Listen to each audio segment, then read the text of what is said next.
اور جب ابو بکر صدیق رضی اللہ تعالیٰ عنہ نے دیکھا کہ نبی کریم صلی اللہ علیہ وسلم تھوڑے سے تھک گئے، آپ کو چلنے میں دشواری ہو رہی ہے، تو صدیق اکبر بیٹھے فرمایا یا رسول اللہ میرے کندھے پہ سوار ہو جائے، یا رسول اللہ میرے کندھے پر سوار ہو جائے۔ بڑی شان ہے صدیق اکبر کی کہ جن کے کندھوں پر میرے آقا سوار ہوئے۔ کسی نے کہا ذوالجلال کا بڑا مرتبہ ہے، میں نے کہا ذوالجلال کو چومتے کیوں ہو، اس کے پاؤں کو چومتے ہو، اس کا بچا ہوا جھوٹا پانی کیوں پیتے ہو؟ کہتے ہیں ذوالجلال یہ سواری ہے حضرت حسین کی۔ میں نے کہا اچھا، سواری تو وہ تھی کربلا میں، یہاں کا ذوالجلال؟ کہنے والے نے کہا اصل ذوالجلال تو وہ تھا، یہ اس کی شبیہ ہے، اس کی شبیہ کو اللہ نے اتنا مقام دے دیا کہ انہوں نے اس کا اتنا مقام مرتبہ بڑھایا ذوالجلال کا کہ اس کی شبیہ کا جھوٹا پینے بھی لگ گئے، اس کے پاؤں چومنے بھی لگ گئے کہ یہ ذوالجلال کی شبیہ ہے۔ میں نے کہا ذوالجلال کو اتنا مرتبہ کس وجہ سے ملا؟ کہنے والے نے کہا کہ اس وجہ سے ملا کہ اس کی پیٹھ پر حضرت حسین سوار ہوئے تھے، حضرت حسین سوار ہوئے تھے۔ پھر میں نے اگلا سوال یہ کیا کہ حضرت حسین سوار ہوئے ذوالجلال کی پیٹھ پر، ذوالجلال کو مرتبہ ملا، بتاؤ حضرت حسین کو اتنا مرتبہ کس نے عطا کیا؟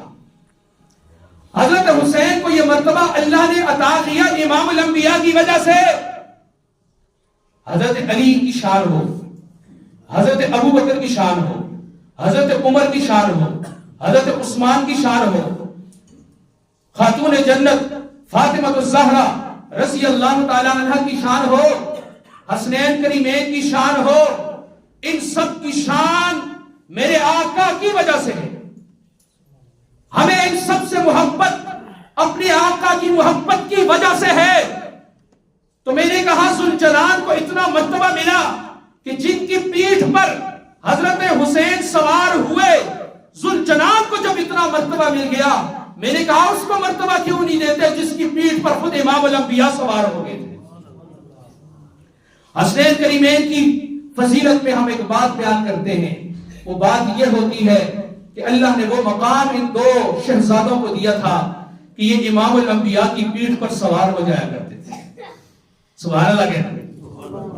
حسنین کریمین بچے تھے نا، حضرت حسن حضرت حسین، نبی کریم صلی اللہ علیہ وسلم جب نماز پڑھتے تھے، یہ دونوں شہزادے آتے تھے، جنت کے سردار آتے تھے اور آگے نبی کریم صلی اللہ علیہ وسلم کی پیٹھ پر سوار ہو جاتے تھے۔